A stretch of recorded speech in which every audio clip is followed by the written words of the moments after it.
नमस्कार, जय हिंद, जय भारत।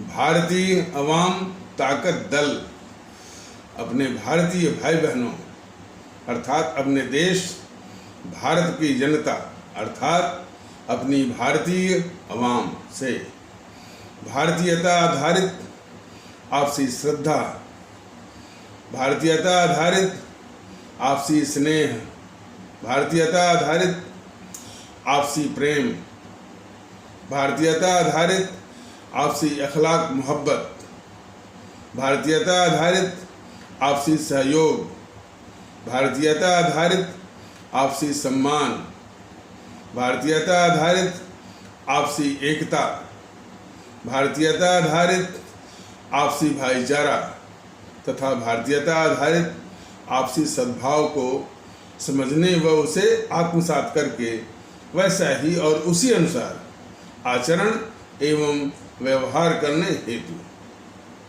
और इसके समस्त भारत में प्रचार प्रसार करने हेतु और इसकी अहमियत और महत्व को प्रत्येक देशवासी को समझाकर उसे अपनाते हुए वैसा ही और उसी अनुसार आचरण एवं व्यवहार करने हेतु और प्रत्येक देशवासी को अपना ही भारतीय भाई बहन मानकर, समझकर, अपनाकर उनके साथ वैसा ही और उसी अनुसार आचरण एवं व्यवहार करने हेतु सतत, सदैव और हमेशा अदब के साथ, आदर के साथ अर्ज करता है, विनती करता है।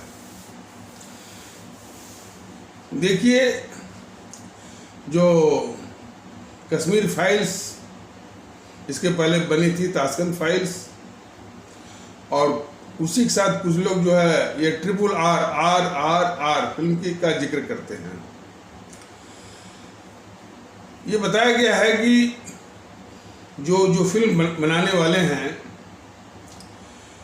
कुछ स्क्यूड मेंटेलिटी के, स्क्यूड माने घुमावदार मानसिकता के से वो ग्रसित हैं।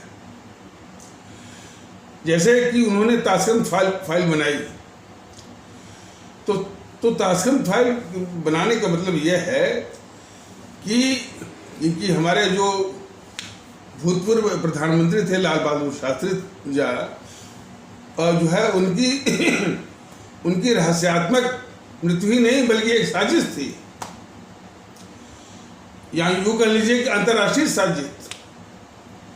और उस अंतर्राष्ट्रीय साजिश में ये जो इंदिरा गांधी भी शामिल थी, क्योंकि वो वही लाभार्थी थी उसकी। और अंतर्राष्ट्रीय साजिश इसलिए भी जो है कि हमारी सेना जो है जो रावलपिंडी के या लाहौर तक वो पाकिस्तान की जमीन जो है वो जीत चुकी थी, उसको जो है वो वापस करना था। और अयूब खान वहाँ का राष्ट्रपति था पाकिस्तान का। तो ये सारी बातें थी और जिसके लिए हमारे शास्त्री जी तैयार नहीं थे। तो शास्त्री जी तैयार नहीं थे, ये बात तो सत्य है, और शायद वो तैयार होते भी नहीं। और वो जो हमारी भारतीय सेना ने अपनी शहादत और कुर्बानी दे करके जो जमीन जीती थी लाहौर तक, जो है यदि शास्त्री जी जिंदा होते तो शायद वो वापस भी नहीं करते, और वहाँ तक यदि हमारी जमीन होती तो कुछ हालात कुछ और होते। और इसी बहाने उस अंतर्राष्ट्रीय साजिश में ये गद्दार इंदिरा गांधी भी शामिल हो गई और इसको जो है और इसने जो है प्रधानमंत्री बनने का शास्त्री जी के बाद इसने मौका देखा और ये भी उसमें शामिल हो गई। तो यह तथ्य जो है जो फिल्म बनाने वाले को जो है जो भी फिल्म बनाए, जैसे मान लीजिए आपके विवेक रंजन अग्निहोत्री जो है, ये उनका फर्ज बनता था देश के प्रति उनका। देखिए भाई, देखिए देश को तथ्य से अवगत कराना ये सबसे बड़ा राष्ट्रीय कर्तव्य है, खासकर उसमें तब जबकि देश के लोगों के सामने असली हकीकत को छुपा करके तमाम झूठ जो है उनके सामने पेश किए गए हैं, देश के दुश्मनों के पाप को छुपाने के लिए और उनकी झूठी महिमा मंडन करने के लिए। उसका सबसे बड़ा प्रमाण है ये गद्दार मोहनदास करमचंद गांधी और भारत का सर्वाधिक ऐतिहासिक गद्दार नेहरू कि भारत के खिलाफ गद्दारियों को एक सुनियोजित साजिश के तहत जो है इनके पाप को ढका गया है, हमारी आवाम से छुपाया गया है। एक झूठी महिमा मंडन इन सबों का इन देश के इन भारत के गद्दारों का वो झूठी महिमा मंडन करने का एक साजिश की गई है। तो ये समझ लीजिए कि कितने बड़े झूठ का कितना बड़ा झूठ जो है वो कितना बड़ा झूठ जो है इन सबों ने फैलाया होगा, जिस झूठ के तहत इनके पापों को भी ढका गया और इनकी झूठी महिमा मंडन का भी एक वातावरण वो बनाया गया। वो वातावरण सिर्फ भारत में नहीं, अंतर्राष्ट्रीय स्तर पर भी। तो उसी का एक छोटा सा अंश था जो है कि ताशकंद में किस तरह से हमारे भूतपूर्व प्रधानमंत्री की किस साजिश के तहत उनकी हत्या हुई और हमारे आदरणीय भारतीय भाई बहन को कोई भी सामान्य रूप से ये ज़हन में उसके बाद आ सकती है कि एक साधारण किसी की मृत्यु होती है, संदेह होता है, तो उसका पोस्टमार्टम होता है। हमारे प्रधानमंत्री के विषय में तमाम इस तरह से खबरें कि उनका शरीर नीला पड़ गया था, जहर उनको दिया गया था।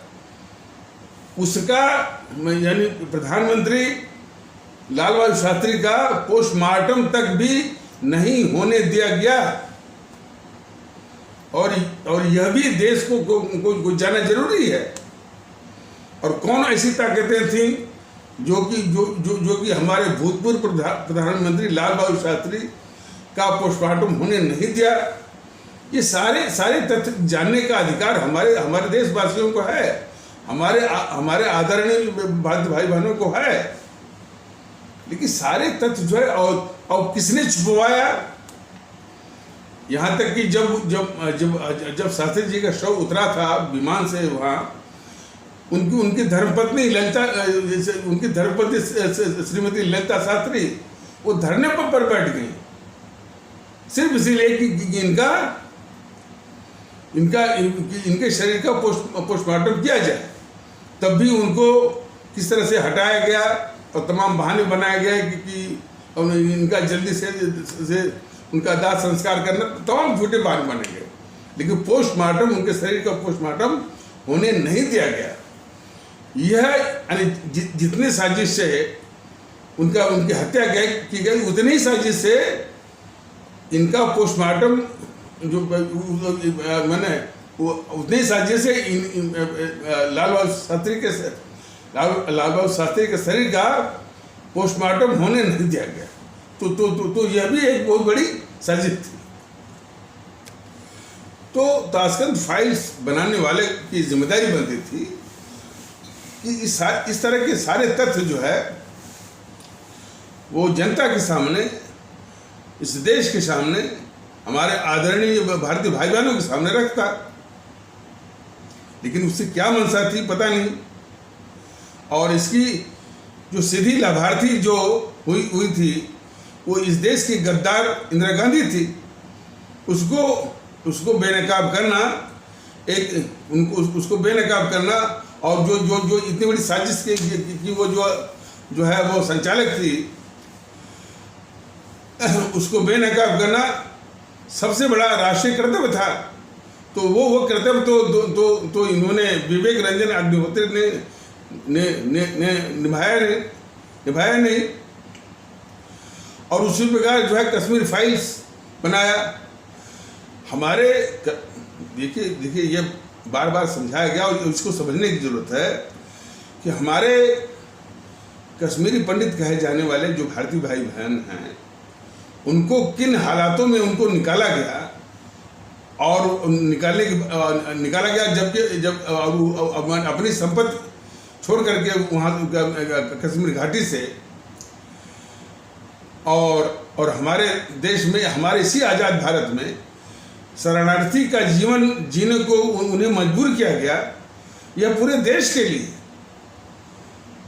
जो है एक शर्मसार करने वाली बात है। और इस घटना को सुन करके पूरा दिल बैठ जाता है। अब लेकिन इस पूरे कश्मीर की हालात और जिस तरह से आतंकवादियों के हौसले इस कदर बढ़ गए थे कि हमारे कश्मीरी पंडित कहे जाने वाले भारतीय भाई बहनों को इतने अपमानजनक और उनको पहले उनकी हत्या करके आतंकित करके निकाला जाना और फिर मस्जिदों के लाउड स्पीकरों से चिल्ला करके अपमानजनक बातें कहना, इस सब के पीछे जो है जो ये भारत का जो सर्वाधिक ऐतिहासिक गद्दार था जवाहरलाल नेहरू, उसकी जड़ में वो जवाहरलाल नेहरू है, जिसके विषय में आज तक जो है आज तक शायद किसी ने इसकी आवश्यकता नहीं समझी, इसके लिए वो हिम्मत नहीं जुटाई। लेकिन ये इस देश के लिए आवश्यक है कि हमारी जनता जो है इन सब मामलों में वास्तविकता से और इसका वास्तविक कौन इसकी जड़ में है, कौन इसका वास्तविक कारण है, उसको जानना, इस देश जो है उसको जानना जो है वो इस देश का फर्ज है।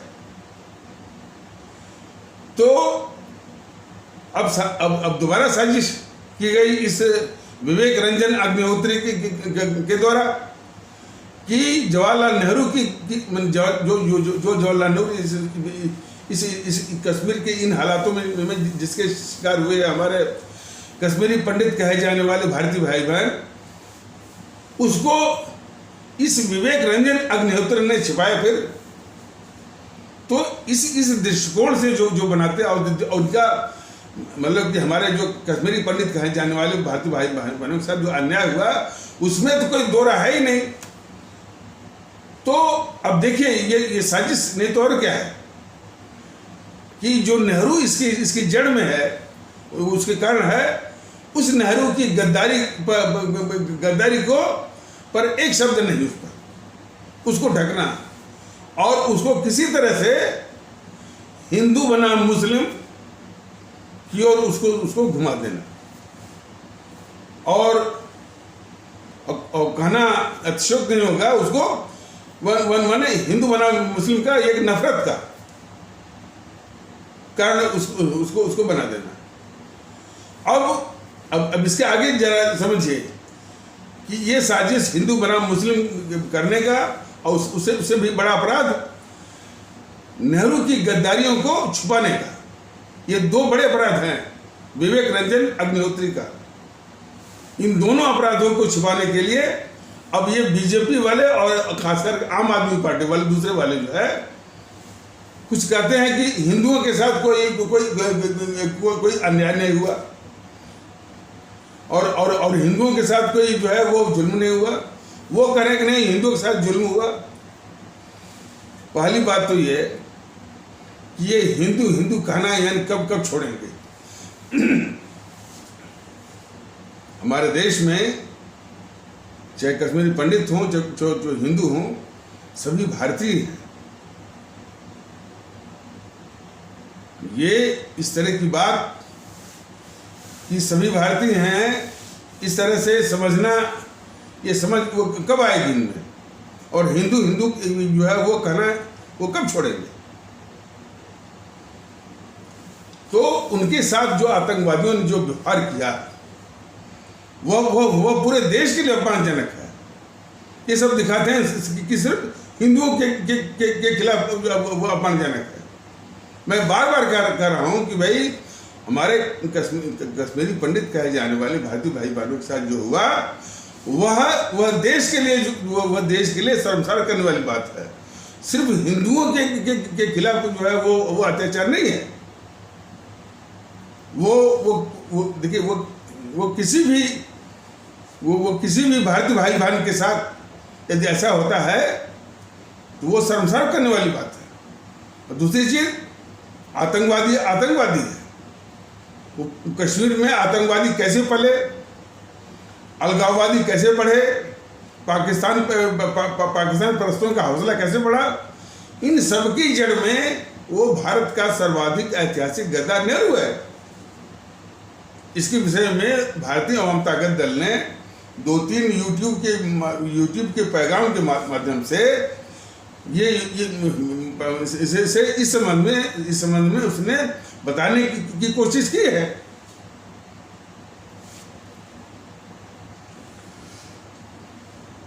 तो ये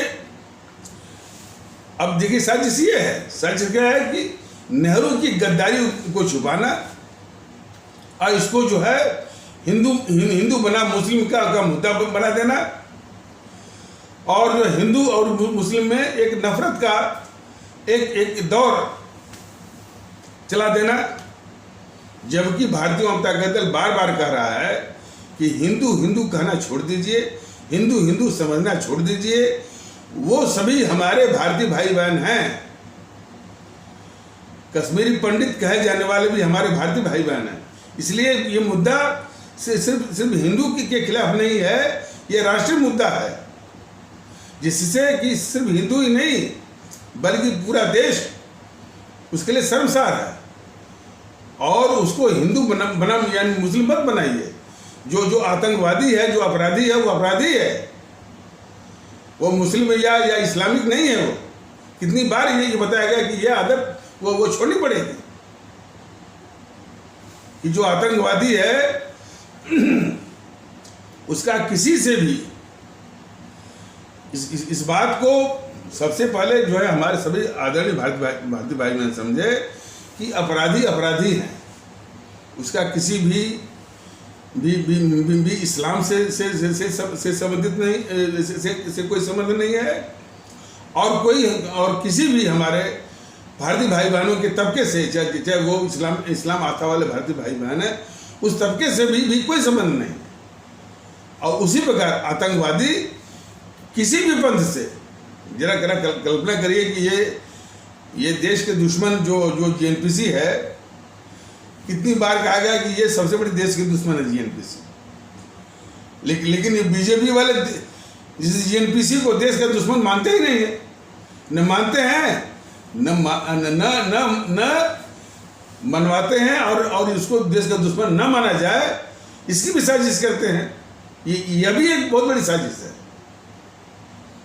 तो यही जीएनपीसी जो है जब कुछ इस तरह से नासमझ कर लीजिए या कट्टरवादी सोच वाले कर लीजिए, उन लोगों ने इस्लामिक आतंकवाद बोलने लगे, तो ये वोट भुनाने के लिए इस गद्दार जीएनपीसी ने हिंदू आतंकवाद शुरू कर दिया। अब हिंदू आतंकवाद को शुरू करने वाले यही 2-3 हैं। एक तो है चिदम्बरम, दूसरा है वो सुशील कुमार शिंदे और ये दिग्विजय इत्यादि हैं उसमें शामिल। तो इन सबों ने हिंदू आतंकवाद को लेकर के ये गद्दार राहुल गांधी वो विदेश में भी जाकर वो फैला दिया उसने। इस गद्दार राहुल गांधी ने हिंदू आतंकवाद को लेकर के विदेश में वो कहा कि ये जो है मिस्र का जो है आतंकवादी संगठन वो मुस्लिम ब्रदरहुड करके एक आतंकवादी संगठन है मिस्र में, उसके बराबर है, तालिबान के बराबर है। यह जीएनपीसी बोल चुकी है। भारतीय जनता दल का बिल्कुल कहना है कि आतंकवादी को आतंकवादी के रूप में देखिए, उसमें देखे जाने की जरूरत है। उसका किसी भी पंथ हो, चाहे हिंदू सनातन हो, चाहे इस्लाम पंथ से जोड़ने की गलती मत करिए।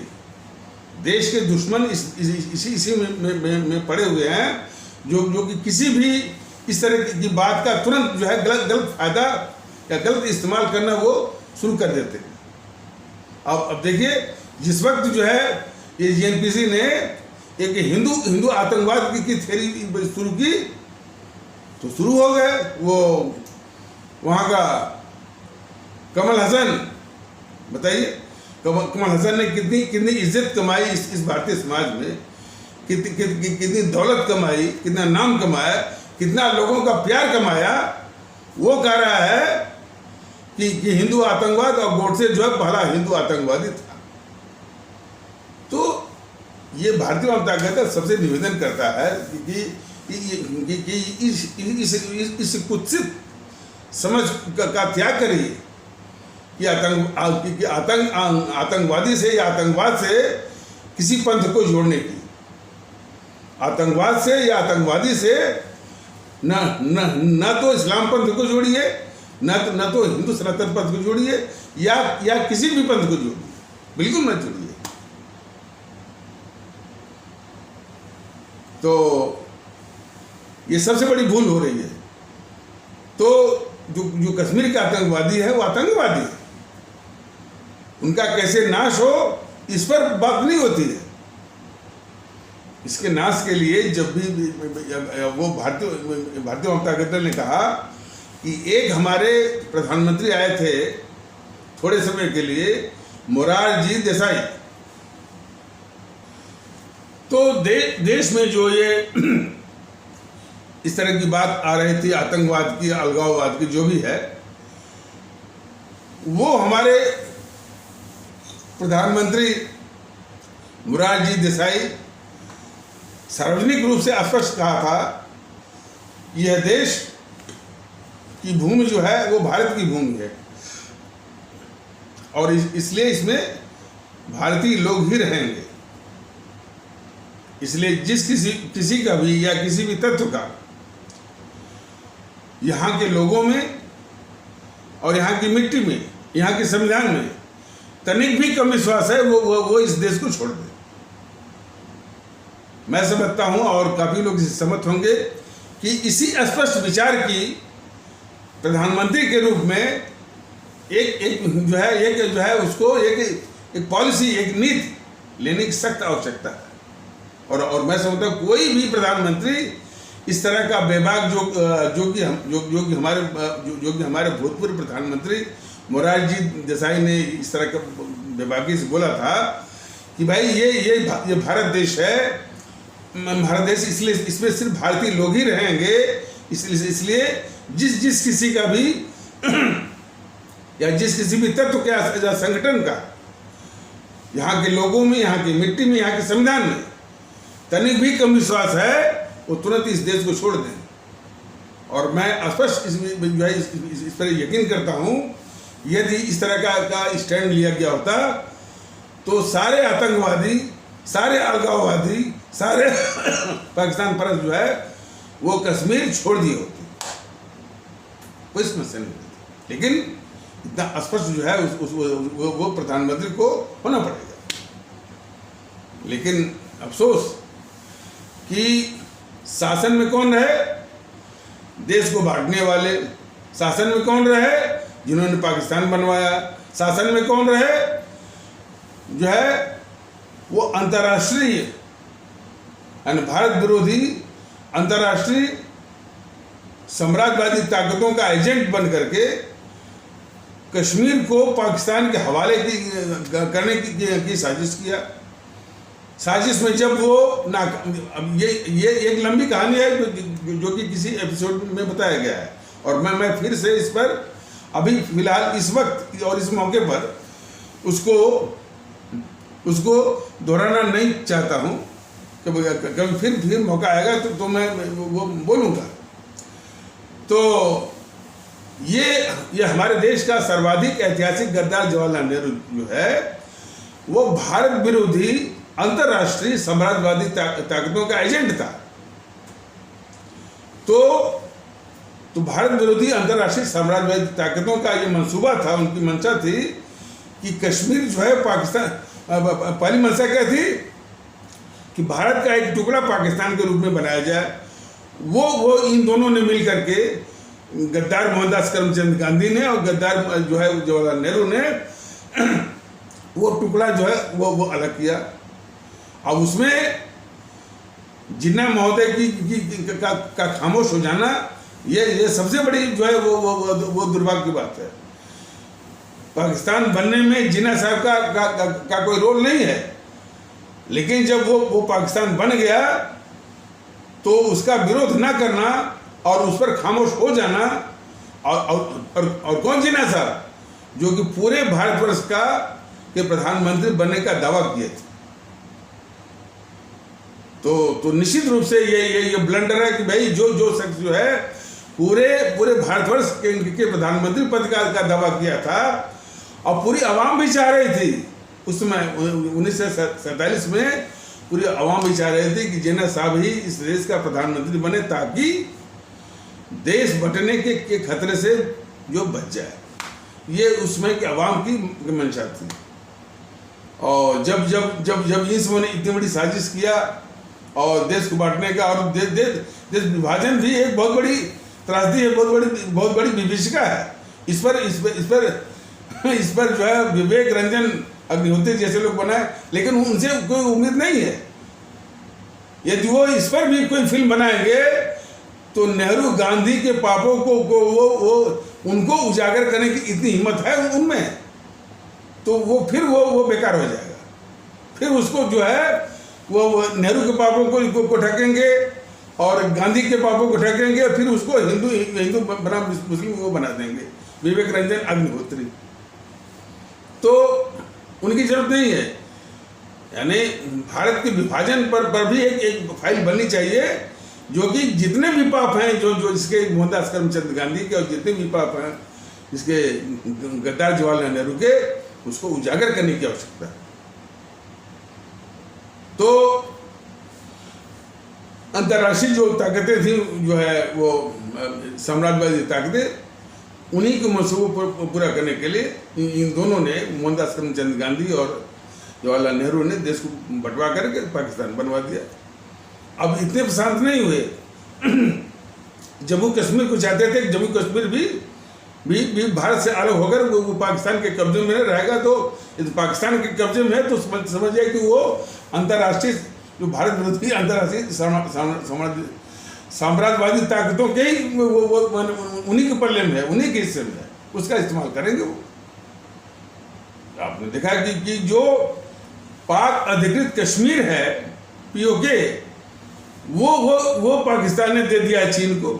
वहां से तो निकल रही है ये CPEC, China Pakistan economic corridor. हालांकि भारत ने उनको धमकाया, यदि आप और मोदी जी ने भी कहा कि भारत की यानी जो है वो सॉवरेनिटी पर, भारत की सार्वभौमिकता या उसकी सॉवरेनिटी या उसकी संप्रभुता पर कोई बात आ गई तो भारत उसको देखेगा। उन्होंने मतलब सीधे इशारा ये था कि यदि आप जबरदस्ती करके उसको बना देंगे वहाँ पर CPEC, China Pakistan economic corridor, तो भारत उसको तोड़ भी सकता है और तोड़ भी देगा। तो ये मन में उसके चीन के मन में दुखी है। तो बात ये कही जा रही थी कि ये कश्मीर को पाकिस्तान के हवाले करने की भारत विरोधी अंतर्राष्ट्रीय साम्राज्यवादी ताकतों की मंशा थी। उसी मंशा को ये गद्दार जवाहरलाल नेहरू पूरा कर रहा था। और क्या क्या साजिशें इसने की। आज जब नहीं मिला पाया तो आखिर में संवैधानिक छल करके वही धारा 370, धारा 35 से संवैधानिक छल है, और इस व्यवस्था के द्वारा उसको स्पेशल स्टेटस दिया। उस स्पेशल स्टेटस मतलब कि हमारे देश के लोग वहां बस नहीं सकते हैं, वहां कोई जमीन खरीद नहीं सकते हैं, कोई रिश्तेदारी नहीं कर सकते हैं। यहाँ तक कि हमारे इस्लाम आस्था वाले भारतीय भाई बहन इसी देश के वो जम्मू कश्मीर में रिश्तेदारी नहीं वो कर सकते हैं, वो कर सकते हैं। उल्टा पाकिस्तान के लोग जम्मू कश्मीर के साथ जो है वो रिश्तेदारी कर सकते हैं, लेकिन भारत के अपने इस्लाम आस्था वाले भारतीय भाई बहन वो जम्मू कश्मीर में रिश्तेदारी नहीं कर सकते। इस तरह की खतरनाक व्यवस्था जो है ये हमारे देश का सर्वाधिक ऐतिहासिक गद्दार जवाहरलाल नेहरू इस तरह की वो धारा 370 धारा 35 के द्वारा किया था। इन सारी बातों को ये बीजेपी वालों ने जब धारा 370 और 35 से हटा रहे थे, एक शब्द नहीं बोला। इसलिए ये बीजेपी हर मौके पर हर वक्त जो है नेहरू की जो गद्दारियां भारत के खिलाफ उसको ढकने की हर वक्त ये साजिश करती है। सुना है कि दिखावे के रूप में कुछ तीन मूर्ति का नाम इधर उधर कर दिया, इससे कुछ नहीं होगा। नेहरू को गद्दार के रूप में देश के सामने बेनकाब करने की जरूरत है। और इस जो नेहरू जो कलंक है और गांधी भी कलंक है, इस कलंक को हर तरह से वो हटाने की आवश्यकता है। और कम से कम जो हमारे जो अमर शहीद हैं, जो राष्ट्रभक्त क्रांतिकारी सुभाष चंद्र बोस, भगत सिंह, इनको सामने लाने की आवश्यकता है। कई बार बोला गया है कि सबसे पहले शुरुआत तो करिए यहाँ से।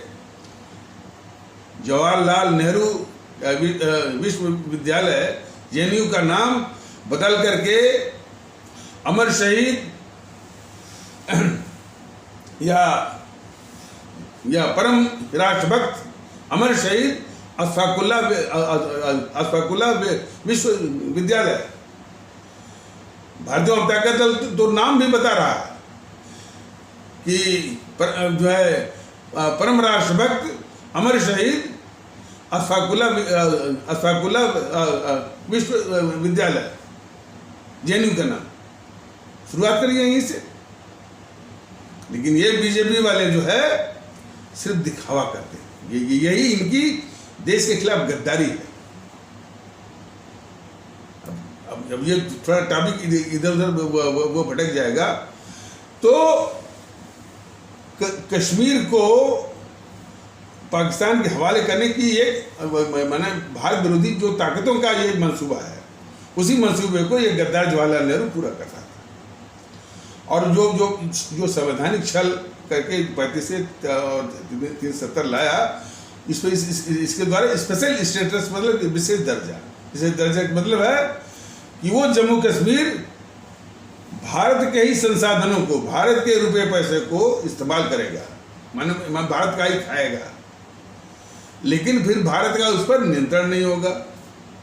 इस तरह की व्यवस्था, जरा सोचिए इसको, कितनी विचित्र और कितनी दुखदाई इस देश के लिए व्यवस्था करवाया किसने? ये गद्दार जवाहरलाल नेहरू।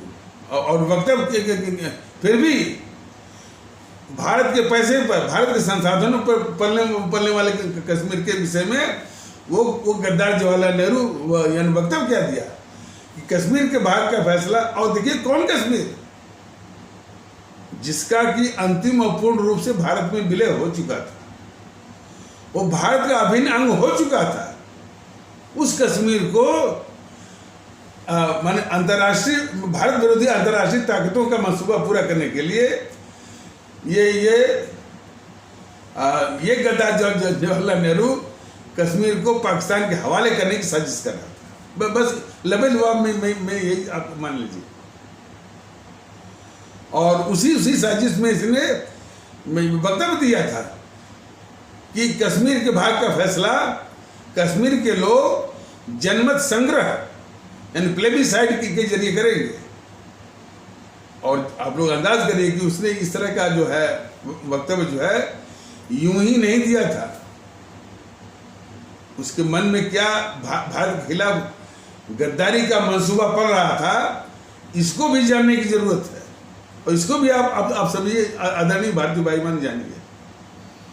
उसको अच्छी तरह मालूम था कि कश्मीर में हमारे इस्लाम आस्था वाले भारतीय भाई बहनों की बहुतायत है, मेजॉरिटी है, बहुसंख्यक है वहाँ पर। तो उन इस्लाम आस्था वाले भारतीय भाई बहन जो वहाँ बहुसंख्यक में हैं, उनको पाकिस्तान के पक्ष में बरगलाया जा सकता है। उनके जो है उनके पाकिस्तान के पक्ष में बहलाया फुसलाया जा सकता है। तो उनको बरगला करके और पाकिस्तान के पक्ष में जो है ला करके पाकिस्तान के ही पक्ष में जनमत संग्रह लाया जा सकता है। ये खतरनाक मंसूबा था उस गद्दार जवाहरलाल नेहरू के मन में, और इसी खतरनाक मंसूबा को दिमाग में रख करके उसने ये वक्तव्य दिया था कि कश्मीर के भाग का फैसला कश्मीर के लोग जन संग्रह के द्वारा करेंगे। ये हमारे देश के लोग जाने कि कितना खतरनाक गद्दार था ये जवाहरलाल नेहरू। जो है हमारे जो लद्दाख की जमीन दे दिया अपने दुश्मन चीन को, तिब्बत को भी नहीं मिलने दिया जो तिब्बत मिलने दिया। उसी गद्दारियों की का इम्तिहान नहीं है। आज उसी गद्दार नेहरू को कि गद्दारियों को छिपाने की साजिश कर रही है कि बीजेपी मोदी जी कर रहे हैं, थोड़ा बहुत इधर उधर। इसको गद्दार को इस देश में कलंक के रूप में बेनकाब करने की जरूरत है, और उसके स्थान पर हमारे जो परम आदरणीय राष्ट्र महानायक और राष्ट्रभक्त शिरोमणि नेताजी सुभाष चंद्र बोस, भगत सिंह इत्यादि को के महत्व को देश में लाने की आवश्यकता है। आज उन्हीं के भाव में ये केजरीवाल जैसा गद्दार को वोट मिल रहा है। 3 दिन इसी दिल्ली से 3 दिन बाद वो जीता। क्या ये देश के लिए कलंक नहीं है? भारतीय जनता दल को जो मन में दुख है वो तो बता रहा है, ये भी जानो। लेकिन जीएनपीसी के जितने सिपह सालार पत्रकार हैं वह कुछ और ही गा रहे हैं। मैंने अब इस विषय को हम बताना चाहते हैं। एक है वो आशुतोष, बहुत विलाप कर रहा है कि ये कांग्रेस सत्ता क्यों नहीं आई, क्यों नहीं आई। और वो बोल रहा था, वो क्या बोल रहा था, अब लोग सुनिए जरा ध्यान से। ये देश के दुश्मन जो पत्रकार हैं और जेएनपीसी के चाटुकार पत्रकार हैं, उनकी नीयत जरा देखिए। ये गद्दार आशुतोष, देखिए भारतीय जनता दल तो इन गद्दारों के विषय में परिचय तो करवाता ही है, लेकिन ये राजनीतिक दल भारतीय जनता दल का नाम तक नहीं लेते। मैं तो खुद, अब चुनौती तो मैं नहीं कहता, लेकिन यदि हिम्मत है, नैतिक साहस है, तो एक बार सामने आ जाइए ना। जनता भी जान जाए, जनता को दूध का दूध, पानी का पानी जाने का अधिकार है। और उसी वक्त इन सबों के सामने अपने आदरणीय भारतीय भाई बहनों को, अपने आदरणीय भारतीय आवाम को ये बिल्कुल दिखा दूंगा कि ये पूरे गद्दारों को बचाने वाली फौज है ये, और देश की दुश्मन भी है। ममता बनर्जी क्या बोलेगी बताइए? जो जिस तरह से ये कम्युनिस्ट वाले 38 साल तक जो है वो एक आतंक के जरिए जो है वो लोकतंत्र को बंधक बना हुए थे, वही चीज कर रही है। वही हिंसा, वही माफियाओं के द्वारा, गुंडों के द्वारा। देश को जरूरत है भारतीय एकता की, और ये कर रही है गुंडागर्दी। समाजवादी के लोग क्या बोलेंगे भाई?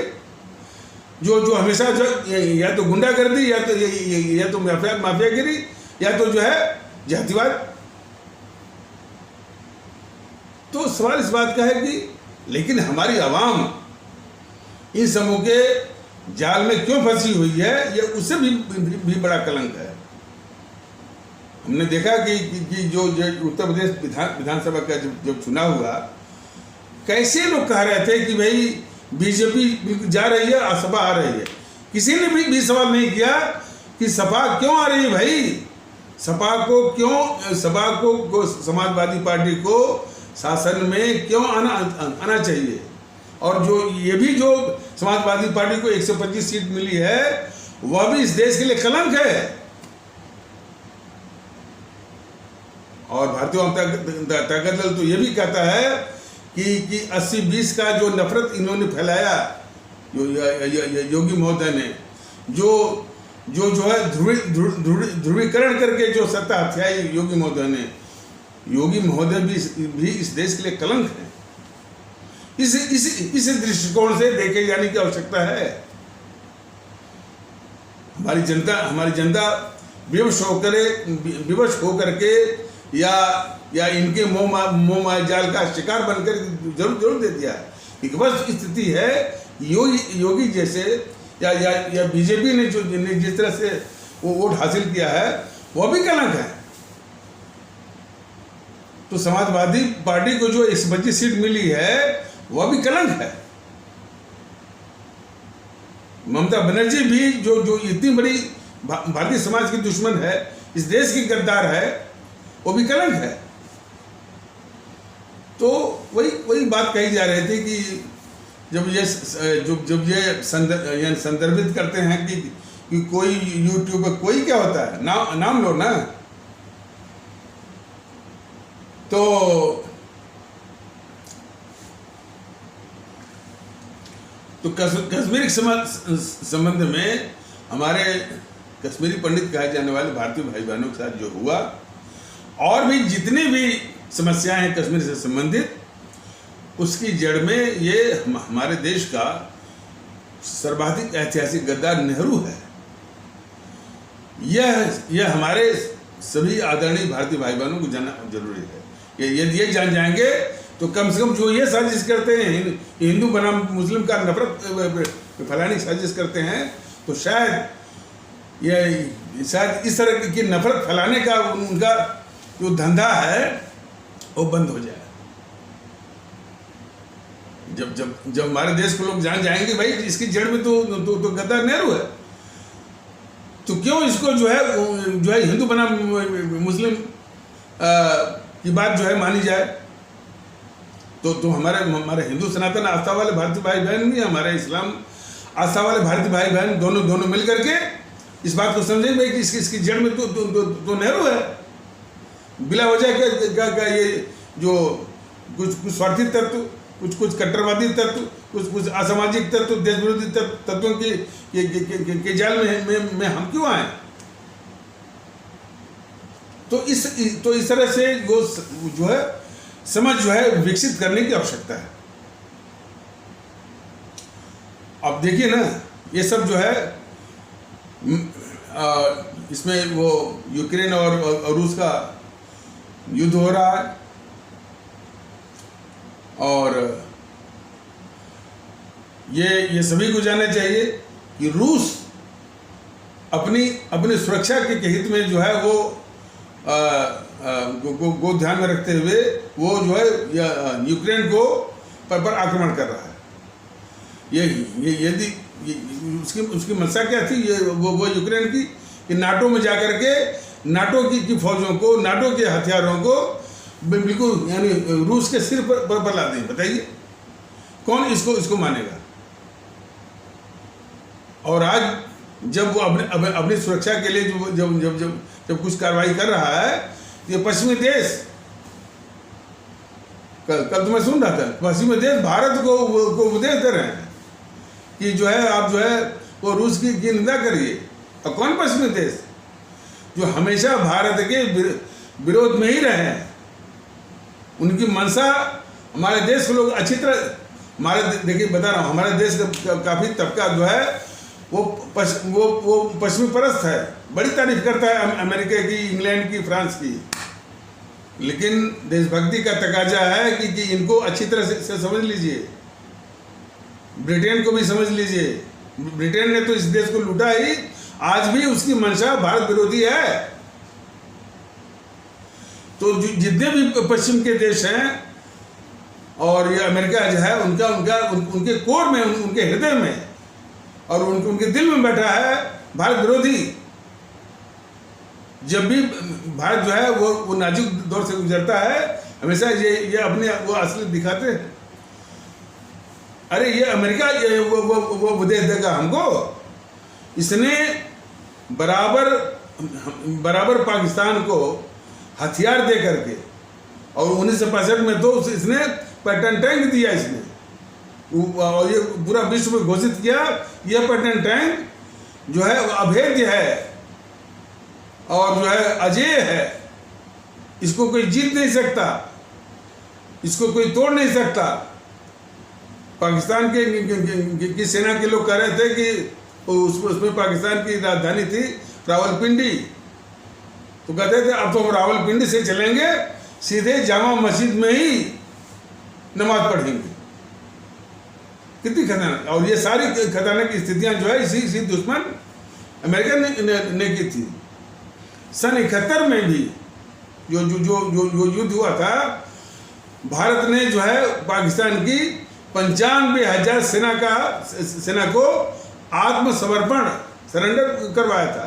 बड़ी अपमानजनक स्थिति में पहुंच गया था पाकिस्तान। तब यही अमेरिका भारत को धमकाने के लिए 7वां बेड़ा, जिसमें कि 70 तो वो होते हैं, वो लड़ाकू विमान फाइटर, वो भेज दिया। तो उसने भेज दिया बंगाल की खाड़ी में, और उसके साथ साथ ये ब्रिटेन ने भेज दिया अरब सागर में। तो पूरा हिंद महासागर को से भारत को चारों ओर से घेरने के लिए, और उसकी प्लानिंग थी अमेरिका की कि जो है जो उसका 7वां बेड़ा था, जिस पर कि 70 लड़ाकू विमान थे, वो चितगांव जो ये माने क्षेत्र है इसका बांग्लादेश का, वहीं से जो है वो भारत के खिलाफ अपना अभियान करेंगे। ये साजिश थी अमेरिका और ब्रिटेन की। उस समय रूस ने अपनी परमाणु पनडुब्बियों को यदि न भेजा होता तो हालत क्या होती। इतने बड़े दुश्मन हैं ये ब्रिटेन और अमेरिका वाले। आज वो उपदेश दे रहे हैं भारत को कि रूस को का साथ छोड़िए, रूस को आक्रामक घोषित करिए। भारत अच्छी तरह से समझता है और भारत का स्टैंड बहुत बढ़िया है, बिल्कुल निष्पक्ष। और उसके जो है विदेश मंत्री भी आए थे, लावरोव। तो यूक्रेन और रूस के युद्ध में जैसे भारत और हमारी जैसी पार्टी तो बस यही चाहती है कि जितना जल्दी हो सके वो जेलेंस्की जो है वो सरेंडर कर दे। अब मैंने वो पूरा यूक्रेन को तबाह वो करवा देगा, लेकिन चूंकि उसको कुछ मदद मिल रही है सेना वगैरह की, तो वो सरेंडर, और वो भी वो है नहीं। जेलेंस्की कितना हर वक्त पश्चिमी मीडिया के साथ जेलेंस्की हर वक्त जो है वो झूठ बोलता है। पूरा वो क्यों जो है वो तबाह हो गया, तब भी वो झूठ बोला कि वो क्यों में छुपा हुआ है।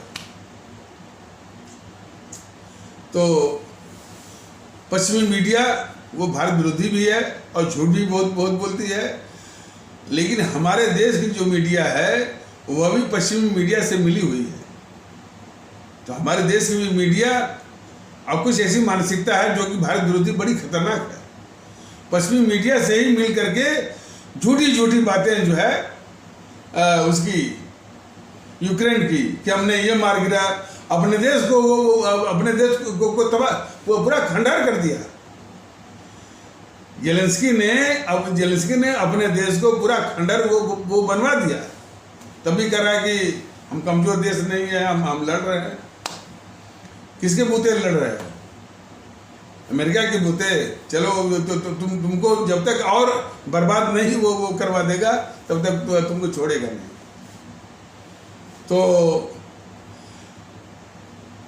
तो भारतीय अवाम ताकत दल और यही चाहता है, और अपना देश भी यही चाहता है कि जल्दी से जल्दी जो है वो ये जेलेंस्की महोदय जो आत्मसमर्पण करें और दोनों देश के बीच में बात हो, और जो है नाटो की सेनाएं जो है वो जो है वो यूक्रेन के बाहर जाए।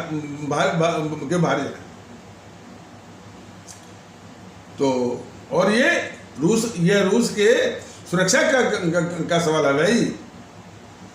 भारत पर भी आएगा तो सबसे पहले अपनी वो सुरक्षा वो देखेगा। तो ये यानी जो पश्चिमी देश कह रहे थे कि और ये अमेरिका का कोई मैंने वो राजनयिक यहाँ बोल के गया, साथ साथ NSA का कोई प्रेसिडेंट था या वाइस प्रेसिडेंट कि, और वो भी बोलता रहता जो बिडेन या बाइडेन, उसको लोग बाइडेन क्यों कहते हैं पता नहीं, बिडेन है, हाँ, तो जो बिडेन जो है भी बोल रहा था कि जब चीन आक्रमण करेगा भारत पर तो आपको बचाने रूस नहीं आएगा। चीन के समय में भी रूस ने क्या स्टैंड लिया था उस जग जाहिर है। रूस ने चीन का साथ नहीं दिया था, और इतना ही काफी है भारत के लिए। रूस ने जो एडवांस जो है वो एडवांस एयर डिफेंस सिस्टम वो भारत को दिया था, चीन को नहीं दिया था। ये पश्चिमी देश वाले भी जाने हैं और हमारे देश के लोग भी जाने हैं कि जब लद्दाख के मामले में रूस ने भारत को ही दिया था एडवांस एयर डिफेंस सिस्टम, और चीन को जो दिया था जो दिया था वो लोअर वर्जन का था। तो ये रिकॉर्ड है उसका, रूस का। तो ये उपदेश न दें। और सबसे बड़ी अच्छी बात है कि रूस ने कहा कि भाई हमारा जो है वो सस्ता जो है कच्चा तेल खरीदिए, और बातचीत चल रही है। और वो ये कहा कि भाई रूबल में खरीदिए, जो वहाँ की मुद्रा है रूस की, तो लोग स्थापित करेंगे तेल और भारत तेल खरीदेगा। तो और जो ये संक्शन जो लगाए हैं उसको भारत जो है वो ठेंगा दिखाएगा। तो ये जरूरी भी है।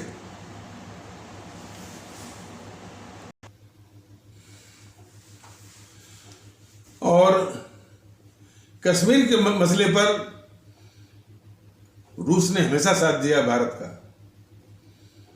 और बराबर ये दुश्मन अमेरिका जो है कश्मीर को लेकर के भारत को फंसाने की कोशिश किया है।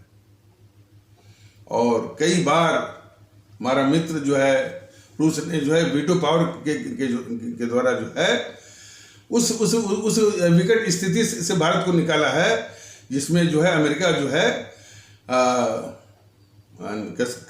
कश्मीर के मसले पर जो है वो फंसा रहा था भारत को, और यूक्रेन बनाने की कोशिश कर रहा था।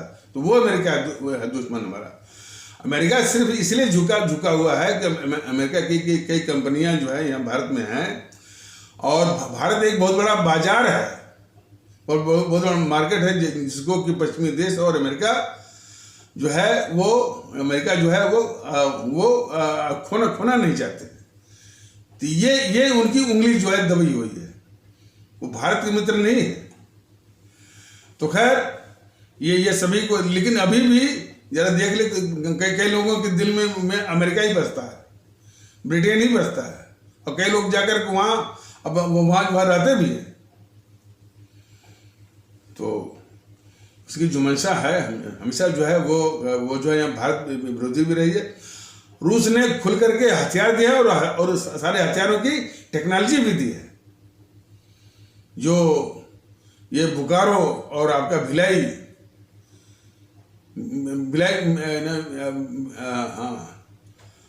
एक और है, वो रूस ने ही बनवाया है। तो भारत के विकास में भी और भारत की जो है रक्षा तैयारियों में रूस का बहुत बड़ा हाथ है। और संकट के समय ये रिकॉर्ड रहा है, ये इतिहास रहा है, हमें हमेशा साथ दिया रूस ने। आज वो संकट में है तो भारत उसका साथ छोड़ दे। लेकिन ये गद्दार मीडिया जो है पश्चिमी देशों की मीडिया के साथ हमेशा जो है उल्टा सीधा वो दिखा रहे हैं। तो ये इस देश की मीडिया बहुत गद्दार किस्म की है, ये दुख रहा है। तो बात चल रही थी वो कश्मीर फाइल्स पर। तो ये मैंने तथ्य क्या है कि जो हमारे कश्मीरी पंडित कहे जाने वाले भारतीय भाई बहनों के साथ जो हुआ, जरूरत इस बात की है कि वह देश के लिए अपमानजनक स्थिति है। और पूरा पूरा देश जो है इसको समझे कि भाई वो शर्मसार करने वाली बात है। जरूरत इस बात की है, लेकिन ये रंजन जो वो विवेक रंजन अग्निहोत्री जैसे लोगों ने इसको हिंदू बनाम या मुस्लिम कर दिया और वो एक राष्ट्रीय शर्मसार करने वाली स्थिति के रूप में हो, उससे वो अलग कर दिया इसको। यदि पूरा देश समझता है कि भाई इसकी जड़ में नेहरू है, तो हमारे हिंदू सनातन आस्था वाले भारतीय भाई बहन भी, हमारे इस्लाम आस्था वाले भारतीय दोनों मिलकर कहते हैं भाई ये पूरे देश को शर्मसार करने वाली बात है, और उसके लिए सोचते हैं, और इसकी जड़ में नेहरू है। यदि ये सोच विकसित होती तो यह पूरे देश का मामला होता। अब इन सच्चाइयों को ढकने के लिए बीजेपी अलग से कर रही है और ये आम आदमी पार्टी अलग से कर रहा है। बीजेपी सिर्फ कर रही है कि ये जो है हिंदुओं पर अत्याचार है। बीजेपी दिखा रही है कि हिंदू पर अत्याचार है। भारतीय जनता दल के भाई ये हमारे भारतीय भाई बहनों पर अत्याचार है, यह देश पर अत्याचार है ये। और जब देश की बात है तो हिंदू सनातन वाले भी हैं और अपने इस्लाम आस्था वाले भी हैं, दोनों साथ में हैं। तो दोनों पर जो है वो अत्याचार है, लेकिन ये बीजेपी वाले उसको अलग करके दिखाते हैं कि हिंदुओं पर अत्याचार है। और फिर उसी के विपरीत ये आम आदमी पार्टी कहती है कि हिंदुओं पर कोई अत्याचार है ही नहीं। तो इसमें सब उलझा रहे हैं कि हिंदुओं पर अत्याचार है या नहीं है। जरूरत इस बात की है कि ये अत्याचार हमारे भारतीय भाई बहनों पर है, हमारे देश पर है। देश को शर्मसार करने वाली ये बात है। इस अनुभूति को, इस तरह का एहसास अपने भारतीय भाई बहनों में ना हो, बल्कि वो एक नफरत का रूप धारण कर ले, ये साजिश कर रहे हैं बीजेपी। और जो है एक सती लोकप्रियता के चक्कर में कि ये जो केजरीवाल गद्दार है, अब केजरीवाल अकेला नहीं है, इसके विषय में भी और भी बताया गया है कि जितनी भी ये पार्टियां हैं, खास करके गद्दार किस्म की, जैसे ये केजरीवाल है, जीएनपीसी है, समाजवादी पार्टी है, टीएमसी आरजेडी है, उनके दिमाग में ये बैठा हुआ है, जरा हमारे सभी आदरणीय भारतीय भाई बहन इसको जरा गौर से जरा सुने। उनके दिमाग में ये बैठा हुआ है कि यदि ये आतंकवादियों का साथ देंगे, यदि ये आतंकवादियों के प्रति हमदर्दी दिखाएंगे, तो हमारे इस्लाम आस्था वाले भारतीय भाई बहन इनको वोट करेंगे। ये सबसे बड़ा भ्रम है और सबसे बड़ा अपराध यह है कि हमारे जो इस्लाम आस्था वाले भारतीय भाई बहन हैं, उनकी वफादारी पर एक शक करने का एक गुंजाइश छोड़ते हैं, एक मौका छोड़ते हैं कि हमारा देश उनके ऊपर शक करे कि भाई ये आतंकवादियों के साथ हमदर्दी रखने वालों को यानी ये वोट करते हैं। कई बार बताया गया है कुछ तत्व हैं, वो तत्व जो है इन्हीं के एजेंट हैं। कुछ तत्व जो है हमारे इस्लाम आस्था वाले भारतीय भाई बहनों के तबके के कुछ तत्व ऐसे हैं जो कि कट्टरवादी भी हैं, असामाजिक भी हैं, हिंसक भी हैं और उपद्रवी भी हैं। वो इस तरह के जो तत्व हैं वो जीएनपीसी के, समाजवादियों के, टीएमसी के, आरजेडी के, इन्हीं के एजेंट हैं और इन्हीं के द्वारा पाले पोसे जाते हैं और इन्हीं के द्वारा वो इस्तेमाल भी किए जाते हैं। यदि इतना तथ्य जो है हमारे सभी भारतीय भाई बहन, आदरणीय भारतीय भाई बहन समझ लें, और विशेष करके हमारे हिंदू सनातन आस्था वाले भारतीय भाई बहन समझ लें, तो काफी एक अच्छी समझ विकसित हो जाएगी। पहले तो मैंने बताया था कि आतंकवाद को जो किसी पंथ से जोड़ने जो अपराध हो रहा है, उस अपराध को खत्म करिए। आतंकवादी होता है। देखिए कुछ कट्टरवादी यहाँ तक कहते हैं, देखिए इस संबंध में मैं काफ़ी बातों को का सामना हमसे पड़ा है, मुकाबला हमसे पड़ा है। और कुछ कट्टरवादी तत्व किससे? हिंदू सनातन से। हिंदू सनातन आस्था वाले भारतीय भाई बहनों के तबके से कई कट्टरवादी ये कहते हैं कि साहब जो है आतंकवाद का संबंध है इस्लाम से। मैंने कहा कैसे? बोलिए कैसे? साहब जितने भी आतंकवादी होते हैं वो मुसलमान होते हैं। और किसी ने ये तर्क दिया कि भाई अच्छा, पहले तो कह रहे थे कि भाई इस तरह का तर्क दिया जाता है कि जितने मुसलमान हैं वो आतंकवादी नहीं हैं। लेकिन ये तो सही है। मैंने इस तरह के बोलने वाले की हम बात कर रहे हैं, जो बोलते हैं लोग, जो तर्क देते हैं। कौन तर्क देते हैं? कुछ कट्टरवादी तत्व, और वो खास करके हमारे हिंदू सनातन आस्था वाले भारतीय भाई बहनों के तबके वाले कट्टरवादी तत्व जो है उनके तर्क का लाजा जरा सुनिए। वो कहते हैं कि भाई ये तो सत्य है कि हर मुसलमान जो आतंकवादी वो नहीं है, लेकिन हर आतंकवादी मुसलमान है। तो इस तरह से वो अपरोक्ष रूप से ये एक आरोप लगाते हैं। भारतीय जनता दल ने, और मैंने उनको बताया कि पहले ये बताइए, नक्सल आतंकवाद इतना खतरनाक रूप से हमारे देश में व्याप्त है, उसमें कितने मुसलमान हैं बताइए ना।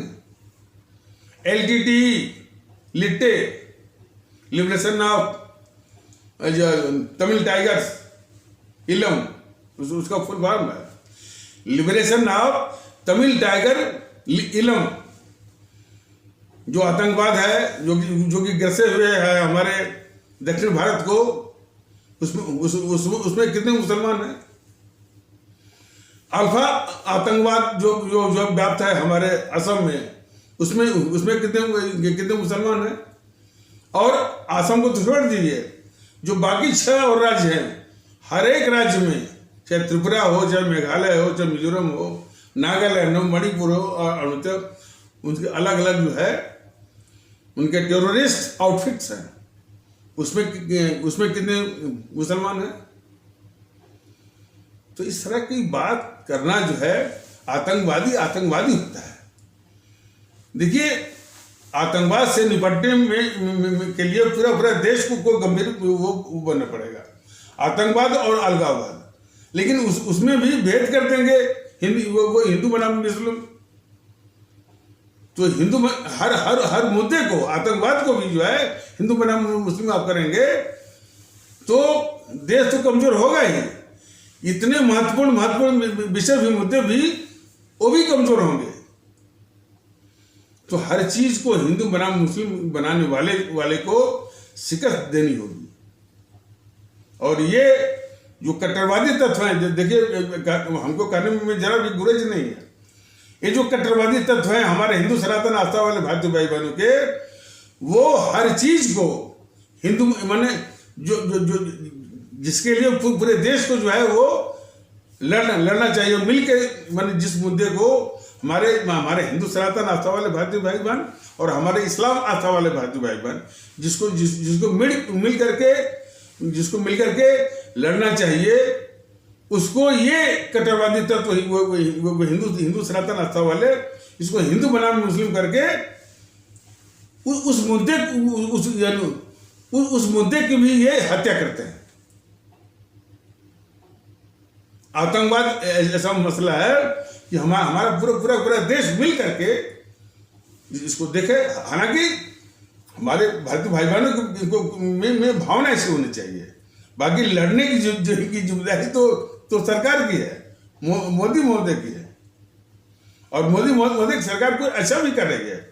कश्मीर में काफी आतंकवादी मारे जा रहे हैं, ठीक है, और लेकिन और भी इस संबंध में आतंकवाद के विषय में किया जाना चाहिए। नक्सलवाद तो है नहीं यहाँ पर, वो उन क्षेत्रों में छत्तीसगढ़ है, वो कुछ इलाका उड़ीसा का है, कुछ इलाका आंध्र प्रदेश का है, झारखंड में भी है। तो आतंकवाद को समूल समाप्त करना होगा और सबको कहना होगा भाई यह देश वही जो हमारे प्रधानमंत्री थे, जो हमारे प्रधानमंत्री थे मोरारजी देसाई, उन्होंने कहा था कि ये देश भारत है और इसमें भारतीय लोग ही रहेंगे। इसलिए जिस किसी का भी किसी तत्व है, कोई संगठन है, यदि उसका यहाँ के लोगों में और यहाँ की मिट्टी में और यहाँ के संविधान में तनिक भी कम विश्वास है, वो तुरंत देश को छोड़ दे, बस उसके विषय में सोचना ही नहीं है और न उससे बात करनी है। लेकिन देखिए आवश्यकता इस बात की है, लेकिन ये सब करते क्या है?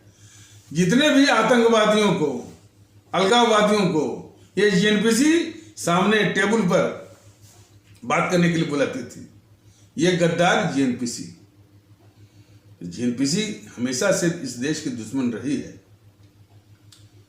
और आज भी उसकी गतिविधि, आज उसके माने वो सत्ता में जाने से काफी ये जो पत्रकार हैं, आशुतोष जैसे लोग विलाप कर रहे हैं, रो रहे हैं।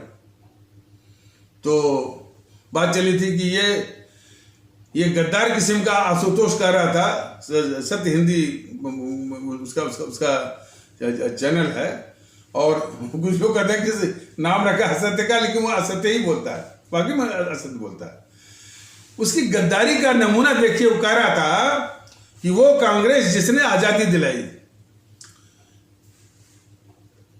आशुतोष जैसे लोगों के माने गद्दारी का खून इतना गंदा हो चुका है कि उसके मुंह से ये नहीं निकल रहा है कि इस कांग्रेस ने अंग्रेजी सरकार की मुखबिरी की है, दलाली की है, चमचागिरी की है। देश के लिए शहीद हुए हैं हमारे सुभाष चंद्र बोस, भगत सिंह हुए हैं, अशफाकुल्ला हुए हैं, खुदीराम बोस हुए हैं, सुब्रमण्यम भारती हुए हैं। उन कांग्रेसियों में से कोई भी जेल में भी गए तो स्वर्ग जैसी सुविधा। वहीं पर हमारे शहीद जब भी जेल में जाते थे, उनको यातनाएं। तो आजादी की लड़ाई जो है ये कांग्रेस ने कभी नहीं लड़ी। वो अंग्रेजी सरकार की मुखबिर थी, उसकी दलाल थी, उसके चमचा थी। आजादी की लड़ाई जो वो हमारे शहीद जिन्होंने अपना प्राण दिए, उन्होंने वो लड़ी। और अंग्रेज जो भागे हैं वह हमारी, जैसे बता हमारे सुभाष चंद्र बोस की आजाद हिंद फौज की कुर्बानी से प्रेरित होकर के वो जो रॉयल इंडियन में भी ड्रीम में जो बगावत हुई, और जो इसमें और भी जो उसकी थल सेना थी, आर्मी वगैरह में बगावत हुई, उससे डर करके भागे अंग्रेज यहाँ से, भारत से। तो यह भी सब झूठ फैलाए हुए, सब क्या ये गद्दार, देश का गद्दार जो है ये आशुतोष बोल रहा था। और उसने कहा कि देश की लोकतांत्रिक संस्थाओं को मजबूत किया। देश की लोकतांत्रिक संस्थाओं का जितना गला घोटा है इसने, जीएनपीसी ने, न्यायपालिका का इसने जो गला घोटा है, लोकतंत्र जो है हमेशा यानी चुनाव को रिग करके, धांधली करके, हर वक्त लोकतंत्र का हर वक्त इसने जो है वो गला घोटा। और कोई ऐसी संस्था नहीं बची जिसका कि दुरुपयोग इसने अपने इस देश को लूटने के पाप को ढकने के लिए न किया हो। तो ये लोकतंत्र की बात करते हैं। हर संस्था, चाहे न्यायपालिका हो, चाहे ये विधायिका हो, विधायिका में तमाम इसमें यानी जो कुछ असामाजिक तत्व, अपराधियों का और अपराधियों का, भ्रष्टाचारियों का, बलात्कारियों का जो काफी माने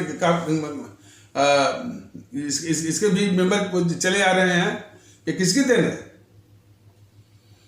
ये उसी जीएनपीसी की देन है। राजनीति का अपराधीकरण जो है, यह राजनीति का अपराधीकरण, यह लोकतंत्र की जो हत्या है, वो जीएनपीसी की देन है।